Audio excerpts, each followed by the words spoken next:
غربت پر اور بھوک پر نقصانات، کاروبار کا نقصان اور اموات اور بیماریوں پر صبر کرنے والے، یہ ساری آزمائشیں جتنی بھی ہیں، دکھ اور تکلیف ان پر صبر کرنے والے جو ہیں، ان کے متعلق اللہ وحدہ لا شریک نے سورۃ بقرہ میں آیت نمبر 155 میں فرمایا۔ اللہ کے نبی صلی اللہ علیہ وآلہ وسلم کا فرمان ہے، جو ایک آیت کی تعلیم اور مفہوم حاصل کرتا ہے اسے 100 نفل پڑھنے سے زیادہ ثواب ملتا ہے۔ تو آپ سے گزارش ہے ویڈیو کو پورا دیکھیں تاکہ ہمیں 100 نفل پڑھنے سے زیادہ اجر ملے۔ وَلَنَبْلُوَنَّكُمْ بِشَيْءٍ مِّنَ الْخَوْفِ وَالْجُوعِ وَنَقْصٍ مِّنَ الْأَمْوَالِ وَالْأَنفُسِ وَالثَّمَرَاتِ وَبَشِّرِ الصَّابِرِينَ۔ ترجمہ کنز العرفان۔ اور ہم ضرور تمہیں کچھ ڈر اور بھوک سے اور کچھ مالوں اور جانوں اور پھلوں کی کمی سے آزمائیں گے، اور صبر کرنے والوں کو خوشخبری سنا دو۔ اس کی تفسیر صراط الجنان۔ وَلَنَبْلُوَنَّكُمْ، اور ہم تمہیں ضرور آزمائیں گے۔ آزمائش سے فرما بردار اور نافرمان کے حال کا ظاہر کرنا مراد ہے۔ امام شافعی رحمۃ اللہ علیہ کے بقول خوف سے اللہ تعالیٰ کا ڈر، بھوک سے رمضان کے روزے، مالوں کی کمی سے زکوٰۃ و صدقات دینا، جانوں کی کمی سے امراض کے ذریعے اموات ہونا، پھلوں کی کمی سے اولاد کی موت مراد ہے، کیونکہ اولاد دل کا پھل ہوتی ہے، جیسا کہ حدیث شریف میں ہے۔ سرکار دو عالم صلی اللہ تعالی علیہ وآلہ وسلم نے ارشاد فرمایا، جب کسی بندے کا بچہ مرتا ہے تو اللہ تعالیٰ فرشتوں سے فرماتا ہے، تم نے میرے بندے کے بچے کی روح قبض کی؟ وہ عرض کرتے ہیں کہ ہاں یا رب عز و جل۔ پھر فرماتا ہے، تم نے اس کے دل کا پھل لے لیا؟ وہ عرض کرتے ہیں ہاں یا رب عز و جل۔ اللہ تعالیٰ فرماتا ہے، اس پر میرے بندے نے کیا کہا؟ فرشتے عرض کرتے ہیں، اس نے تیری حمد کی اور انا للہ و انا الیہ راجعون پڑھا۔ اللہ تعالیٰ فرماتا ہے، اس کے لیے جنت میں مکان بناؤ اور اس کا نام بیت الحمد رکھو۔ ترمذی شریف کتاب الجنائز، باب فضل المصیبہ اذا احتسب، حدیث نمبر 1023 ہے۔ آزمائشیں اور صبر۔ یاد رہے کہ زندگی میں قدم قدم پر آزمائشیں ہیں۔ اللہ تعالیٰ اپنے بندوں کو کبھی مرض سے، کبھی جان و مال کی کمی سے، کبھی دشمن کے ڈر خوف سے، کبھی کسی نقصان سے، کبھی آفات و بلیات سے، اور کبھی نت نئے فتنوں سے آزماتا ہے۔ اور راہ دین اور تبلیغ دین تو خصوصاً وہ راستہ ہے جس میں قدم قدم پر آزمائشیں ہیں۔ اسی سے فرما بردار و نافرمان محبت میں سچے اور محبت کے صرف دعوے کرنے والوں کے درمیان فرق ہوتا ہے۔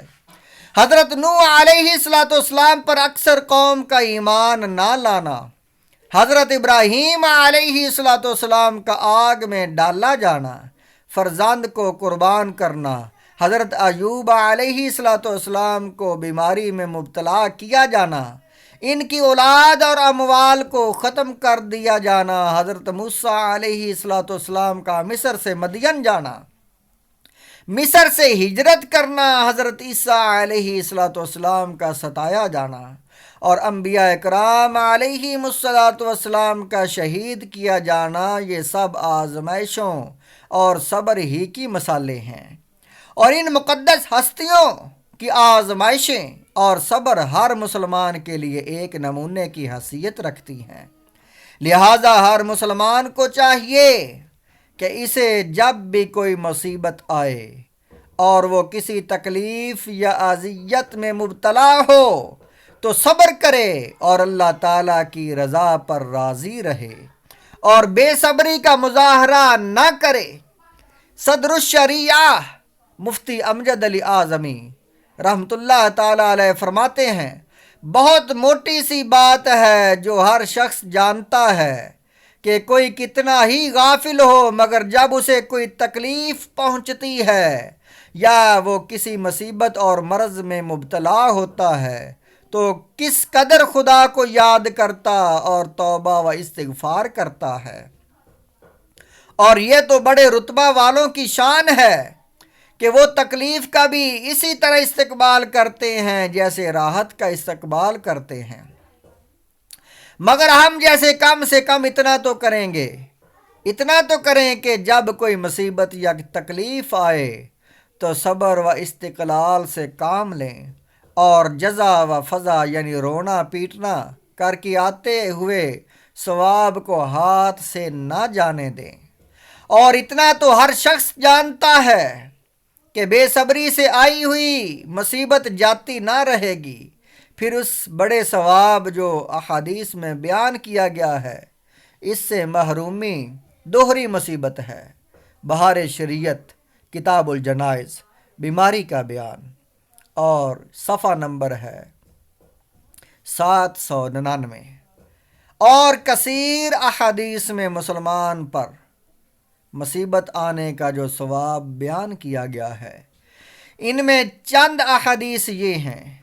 چنانچہ حضرت ابو ہریرہ رضی اللہ تعالیٰ عنہ آپ سے روایت ہے، رسول کریم صلی اللہ تعالیٰ علیہ وآلہ وسلم نے ارشاد فرمایا، اللہ تعالیٰ جس کے ساتھ بلائی کا ارادہ فرماتا ہے تو اسے تکلیف میں مبتلا کرتا ہے۔ بخاری شریف کی حدیث پاک ہے 5646۔ حضرت ابو سعید خدری رضی اللہ تعالیٰ عنہ اور حضرت ابو ہریرہ رضی اللہ تعالیٰ عنہما سے مروی ہے، حضور اقدس صلی اللہ تعالیٰ علیہ وآلہ وسلم نے ارشاد فرمایا، مسلمان کو جو تکلیف، رنج، ملال اور اذیت و غم پہنچے، یہاں تک کہ اس کے پیر میں کوئی کانٹا ہی چبھے، تو اللہ تعالیٰ ان کے سبب اس کے گناہ مٹا دیتا ہے۔ بخاری شریف کی یہ حدیث پاک ہے 5641۔ حضرت ابو ہریرہ رضی اللہ تعالیٰ عنہ سے روایت ہے، رسول اللہ صلی اللہ تعالیٰ علیہ وآلہ وسلم نے ارشاد فرمایا، مسلمان مرد و عورت کے جان و مال اور اولاد میں ہمیشہ مصیبت رہتی ہے، یہاں تک کہ وہ اللہ تعالیٰ سے اس حال میں ملتا ہے کہ اس پر کوئی گناہ نہیں ہوتا۔ یہ ترمذی شریف کی حدیث پاک ہے اور حدیث نمبر 2407 ہے۔